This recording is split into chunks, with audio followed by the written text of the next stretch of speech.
had to have a real moment where I sat down with him and told him, look, I have a problem with releasing power. I mean, I know biblically I'm not supposed to, but just with the way that I grew up in a female household, the women ran everything. It is hard for me to step back and say you are in control. Like, it is so hard, and I know that that's an issue with me, but that's something that even married couples nowadays are dealing with. You know, you have the men who were raised by mom, and this is his issue.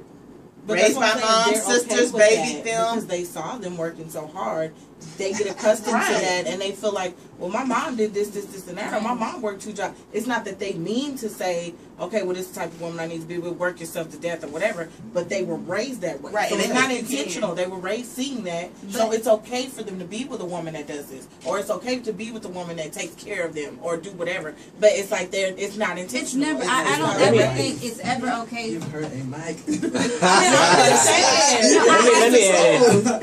Let me add in one thing. Okay, growing up, I pretty much only had my mom. Like, my dad was like really a lot of in and out, and you know, I experienced the troubles of, like, I guess being softer because I was raised only by my mom, pretty much. But the place where I turned around was basically church, because my best friend's dad is a pastor, so like that was kind of like my father figure. So from there, I'm still learning like more and more how to be a man. So I just encourage everybody to go to church, pretty much. Absolutely. Yeah. But stay connected to the source.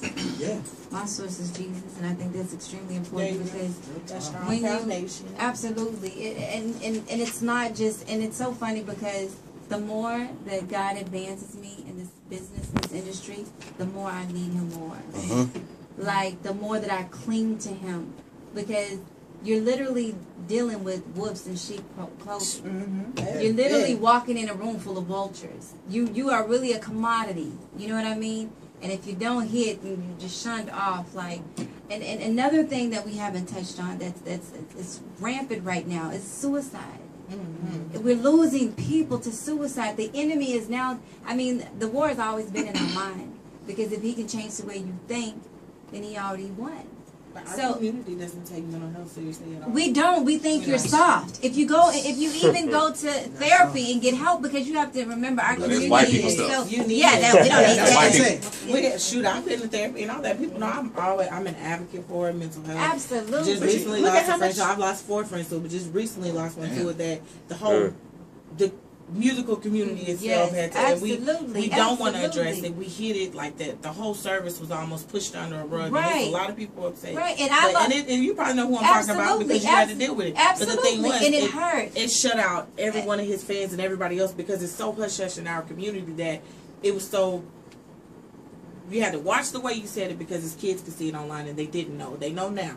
But before everything was released, everybody had to watch what they said. But they also had to watch what they said, because a man of that caliber was not supposed to do something like that.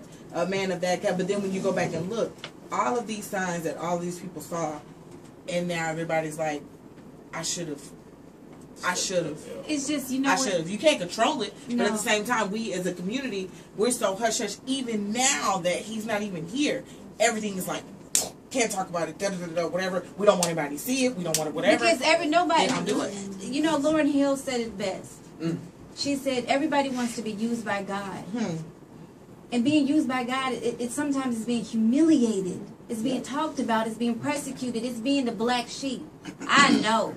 It's being, everyone else gets in and you're wondering why. Like, they don't, and you don't, because you have to go through all of that. So everyone will see that it wasn't anybody else, it was God. And I lost another friend a couple of years ago. We're coming up on his anniversary, K. Ruga. Yes, he was like, look, he was on our label. That's what Straight I'm talking about. One of them, yes. That was my friend. We worked together.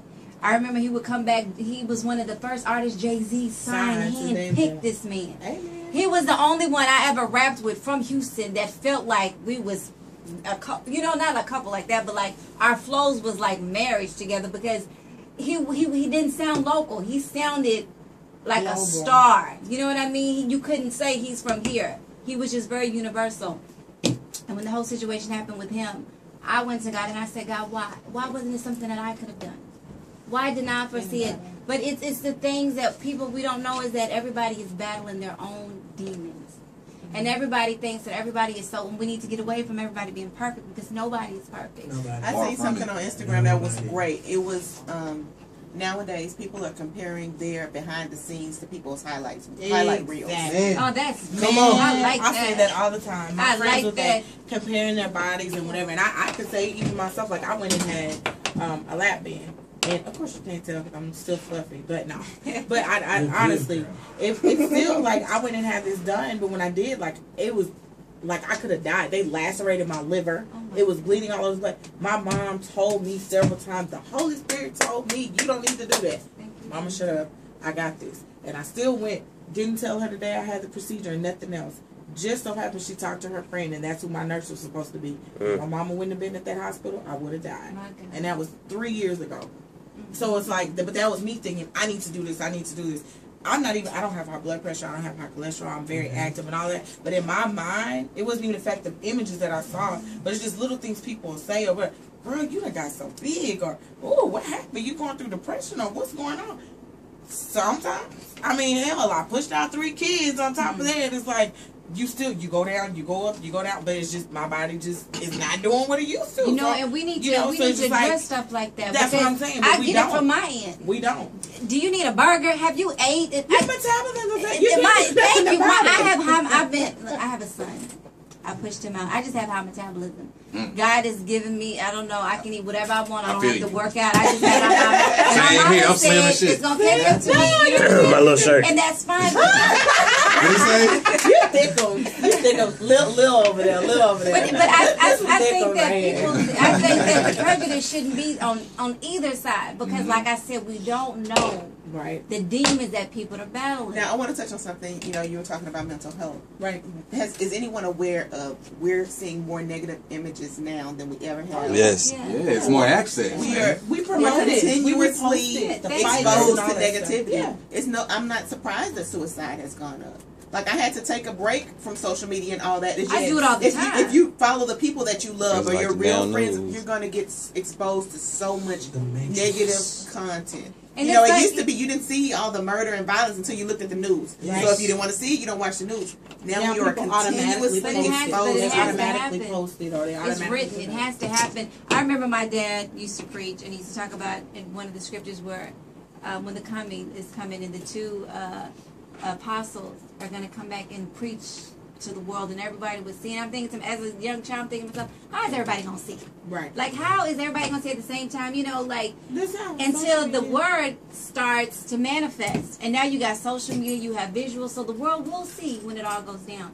So when I look at it, and I be telling my son every day, I tell him, like, you need to be aware of what's going on around you. Because you have to be.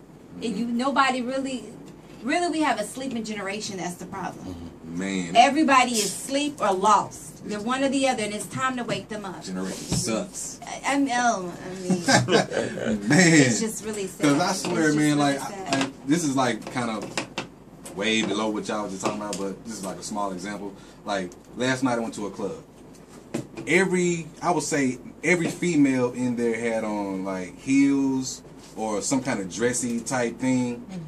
I swear, like 90% of the dudes had on t-shirts, tennis shoes, jeans. When I was growing up, my uncles, when they were going out, they were dressed like me. Like they had on like a button up, at least a collar.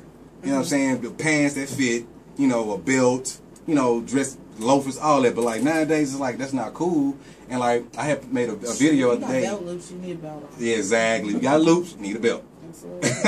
So like I made a video on Instagram the other day about a chick I went on a date with once. And basically, she, you know, was, long story short, told me I was overdressed. You know, and I'm like, okay, I wore this for you, not for where we are. And even though the restaurant was a nice restaurant, but she came in dressed like she's about to go take a nap. So, you know, she looking at me like, okay, you're not matching what I have on, so you're overdressed. You know what I mean? So it's like, their stereotypes go all kind of ways these days, man. It's like, dudes like me, I get attention like on Instagram or whatnot, but like if I'm out in the streets or whatnot, chicks won't say nothing to me at all. I mean, intimidates a lot of them. They probably are on your level. Like women won't come out and say it. Men, I actually, my best friend. My best friend and I, we kind of went to brunch today. So when we were talking, she's a lawyer. She has her own firm. Beautiful girl. But we were just discussing the fact that men don't tell her off. And these are successful guys. But usually it's months down the line. They'll say, well, you're kind of intimidating. She's very meek. Never throws at anybody's face. But the fact that I think in their mind, oh, she has that, what does she need from me? The things she needs from you are like not monetary, of course. It would be like your strength when she's not feeling so good, or your encouragement when she needs to hear that voice from a guy. You know, sometimes women need that, no matter how strong you are. But I think it's the same way with you guys. Like, if you dress a certain way or you appear a certain way, women are like, oh, I'm not, you know, well, let me not approach him, or let me not, because in their mind, they're thinking of their flaws or their shortcomings. You know, you don't know that, but that's what a lot of them But they gravitate towards the dudes that are dressed, you know, like well, because they don't know any better. And you have to keep in mind, that's where they are. That's what they are in their mind. They think that they're equally yoked. Like they don't. That's where they are. Seriously. Yeah, you're right. Mentally, they are, but like as far as like, you know, some of the way they dress and stuff, like the females. I used to talk, you know, about a lot of that, you know, but like now it's like they don't all dress sleazy now. It's like, you know, most of the time when I go out, I see females. Most of them are, you know, dressed up nice. You know what I'm saying? So it's like I'm not understanding why they feel like. But now when you say what y'all just said, I can kind of understand why they will gravitate towards, you know, those kind of good guys, because they're probably like that, you know, mentally, not like, you know, dressing wise. But Right. But y'all, I hate to say it, but we are drawing near It's the end of the show. It's really enjoyed. So already? Yeah. We'll have to do a recap episode and bring y'all back. It was dope energy. I need this audio or something. Sure. So everybody, please let everyone know where they can follow you, find your music, find your comedy. We'll let y'all know where y'all can find Hendrix Brown's first show. Oh, wow. If we have to book it ourselves, we'll let you know. But please, Leland, give your Twitter, Instagram, SoundCloud. Man. I'm official promoter for SoundCloud now. Yeah. My Twitter and Instagram is the same names, at LEELONN. Again, that's LEELONN. 2 E's and 2 N's. LEE. Every time I see his name, I think of that, because he's like, he would remind me on Twitter, like, just go 2 E's, 2 N's. My phone would automatically take the extra N off. And so he's like, 2 E's, 2 N's. And it's the same thing with Surreal. 2 R's, 2 L's. I would never, and when people misspell her name, I hear her in my head. 2 R's, 2 L's. Like, I hear it. 2 E's, 2 N's, 2 R's, 2 L's. Like,